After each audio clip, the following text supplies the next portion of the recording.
కావాలా నాయనా? Dry fruit laddu కావాలా? అయితే ఒక్కసారి ఈ వీడియో చూడండి. ఈ వీడియో చూసే ముందుల ఫస్ట్ మన ఛానల్‌కి ఫస్ట్ అయితే మీరు మన ఛానల్ సబ్స్క్రైబ్ చేయండి. ఇది డ్రై ఫ్రూట్ లడ్డు అండి. పిల్లలు చిన్న చిన్న డ్రై ఫ్రూట్స్ అయి తగులుతూ ఉన్నప్పుడు అంత తినడానికి ఇష్టపడరు కదా! కాబట్టి ఇది మొత్తం పౌడర్ చేసి డ్రై ఫ్రూట్ లడ్డు అయితే చేశాను అనమాట. దీంట్లో బాదం పప్పు, జీడిపప్పు, కిస్మిస్, క్రాన్‌బెర్రీసు, ఇంకా డేట్స్, ఇంకా అంజీరా, chia seeds, flax seeds, sunflower seeds, ఇంకా 1, 2 కాదండి, పంప్కిన్ సీడ్స్, పిస్తా అన్నీ పిల్లలు ఏది తినను అని అంటారో అన్నీ కలిపేసామనమాట. అన్ని రైసిన్స్ అన్నీ ఏసేయడం వల్ల చాలా టేస్టీగా ఉంది. ఈ లడ్డు ఒక్కసారి తింటే చాలండి, మన పిల్లలకి చాలా హెల్తీ ఫుడ్ అనమాట. వాళ్ళు కూడా చాలా ఇష్టపడతారు. నార్మల్‌గా మనకి పలుకులు తగులుతూ ఉంటే మన పిల్లలైతే తినడానికి అస్సలు ఇష్టపడరు కదా! మా పిల్లలైతే అసలు పిస్తా అన్నదే ముట్టుకోరనమాట. కొంచెం ఎగటగా ఉంటది కాబట్టి ఒక్కసారి ఇలా చేసి పెట్టండి. పిస్తా చాలా హెల్తీ అంట. బ్రెయిన్ కూడా బాగా షార్ప్‌గా తయారవుతదని అంటారు. అందుకైతే మేము ఈ ఐడియా అయితే వేసాము. ఈ అన్ని సీడ్స్ అన్నీ కొంచెం కొంచెం కరెక్ట్‌గా ఒకే ఒక బౌల్‌కి క్వాంటిటీ అన్నీ ఈక్వల్ క్వాంటిటీ అయితే మేము తీసుకున్నాం. దీన్ని లైట్‌గా కొంచెం రోస్ట్ చేసుకున్నాం అనమాట. కొంచెం కొంచెం యాడ్ చేసుకుంటా. ఇలా చేసుకోవడం వల్ల ఏమవుతది, కొంచెం టేస్ట్ మెరుగవుతదని. అందుకని మాత్రం మరీ ఎక్కువ చేసుకోకూడదు. లైట్‌గా రోస్ట్ చేసుకున్నాం. ఫస్ట్ అయితే కొంచెం జీడిపప్పు వేసుకొని దీన్ని లైట్‌గా ఇలా రోస్ట్ చేసుకుంటా దీంట్లోనే కొంచెం కొంచెం యాడ్ చేసుకున్నాం అనమాట. ఇప్పుడు మళ్ళా కొంచెం బాదం పప్పు, ఇంకా దీంట్లోకే పిస్తా, కిస్మిస్ ఇవన్నీ కూడా లైట్‌గా వేసుకొని కొంచెం సిమ్‌లో పెట్టుకొని లైట్‌గా రోస్ట్ చేసుకుంటా ఉన్నామనమాట.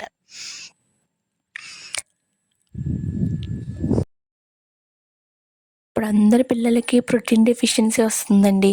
మనం ఇన్నాళ్ళ హార్లిక్స్, బోర్న్‌విటా ఇలాంటివి తాగేవాళ్ళం. ఇప్పుడు అవి కూడా తాగకూడదు. దాంట్లో కూడా షుగర్ కంటెంట్ ఎక్కువుంది అని అంటున్నారు కదా! కాబట్టి మన పిల్లలకి ఇలాంటి హెల్తీ ఫుడ్ ఇవ్వడం ఈ టైంలో చాలా ఇంపార్టెంట్. వాళ్ళు ఇంకా బోన్స్ అవన్నీ స్ట్రాంగ్‌గా ఇప్పుడే రెడీ అవుతాయి కదా! చిన్న చిన్న పిల్లలైతే ఒక 10 ఇయర్స్ లోపల పిల్లలకి కంపల్సరీగా ఇవ్వాలండి. బాగా మనం ఒక 40, 50 అయిన వాళ్ళు కూడా ఇవైతే తప్పనిసరిగా తీసుకోవాలి. ఎందుకంటే వాళ్ళకి కూడా బోన్స్ అవన్నీ ఇప్పుడు అందరికి తగ్గిపోతాయి. ఒక్కొక్కరికి షుగర్, బీపీలు అవి వచ్చేసి ఏంటంటే ఇప్పుడు ఒక 20, 30 మధ్యలో ఉన్న వాళ్ళు కూర్చొని లేవడం కూడా కిందన కూర్చొని పైకి లేవడమే చాలా కష్టంగా తయారవుతుంది కదా! అలాంటప్పుడు మనం ఇలాంటి ప్రోటీన్ ఫుడ్ ఒక్కసారి తీసుకుంటే రోజుకి ఒక్క చిన్ని చిన్ని ఉండల కింద చేసుకొని రోజుకొక్క లడ్డు తీసుకున్నా చాలండి. మనం కొంచెంలో కొంచెమైనా హెల్తీగా ఉంటాం. మనకేంటంటే ఒకవేళ షుగరొస్తుంది అనే టైంలో ముందల మనకి ఎక్కువ స్వీట్ తినాలనిపిస్తూ ఉంటది. అలాంటప్పుడైనా మనమైతే ఇలా కొంచెం తీసుకుంటే ఒక లడ్డు అనేది కొంచెం స్వీట్ కంట్రోల్ అవుతది. మనం హెల్తీ ఫుడ్ తిన్నట్టు అవుతది. ఇప్పుడు లైట్‌గా రోస్ట్ చేసుకున్నయన్నీ ఒక్కసారైతే మిక్సీ పట్టుకున్నాం. ఇలా కొంచెం కొంచెం అన్నీ మిక్సీ పట్టేసుకొని మనం ఒక దాంట్లో వేసుకున్నాం అనమాట.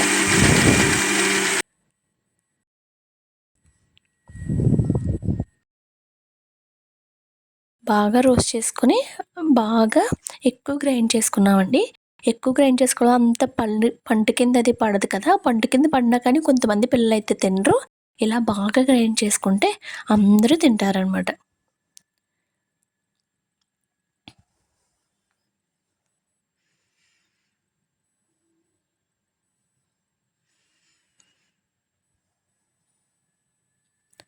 ఇప్పుడు ఇంక అన్నీ మనం లైట్‌గా గ్రైండ్ చేసుకున్నాం కదండీ! ఈ గ్రైండ్ చేసుకున్న తర్వాత ఇప్పుడే కొంచెం గట్టిగా ఉండేవి కిస్మిస్ ఇలాంటివి అంటుకుంటూ ఉంటాయి కదా! అలాంటివి కూడా గ్రైండ్ చేసుకొని ఇవన్నీ ఇందులో వేసుకొని కాసేపు కొంచెం ఘీ యాడ్ చేసుకోవాలి. ఘీ కూడా చాలా హెల్తీ కదండీ! నార్మల్‌గా కూడా ఉండొచ్చేస్తది. కొంచెం ఘీ యాడ్ చేసుకుంటే ఇంకా బాగా ఉంటదనమాట. ఉండ విడకుండా ఉంటది లడ్డు అనేది. అందుకు కొంచెం కొంచెం యాడ్ చేసుకొని ఇదన్నీ బాగా కలుపుకొని ఇలా చిన్న చిన్న ఉండలు చేసేసుకుంటే మనకి ఎంతో హెల్తీ అయిన ప్రోటీన్ లడ్డు అనేది రెడీ అయిపోయిందండి. దీనికేం పెద్ద పనక్కర్లేదు. మనం ఇంట్లోనే కూర్చొని ఆన్‌లైన్‌లో ఆర్డర్ పెట్టుకుంటే అన్నీ మన ఇంటికే వచ్చేస్తాయి. ఆ వచ్చిన వాటిని లైట్‌గా రోస్ట్ చేసుకొని ఇలా పొడి చేసుకొని ఉండ చేసుకుంటే మనకి లడ్డు అయితే రెడీ అయిపోయిందండి. చాలా సింపుల్గా చేసుకోవచ్చు. మీరు అందరూ తప్పక ట్రై చేయాలి. ఈ వీడియో మీకు నచ్చినట్లయితే లైక్ చేయండి. మరిన్ని వీడియోల కోసం మన ఛానల్ సబ్స్క్రైబ్ చేయండి. Thank you.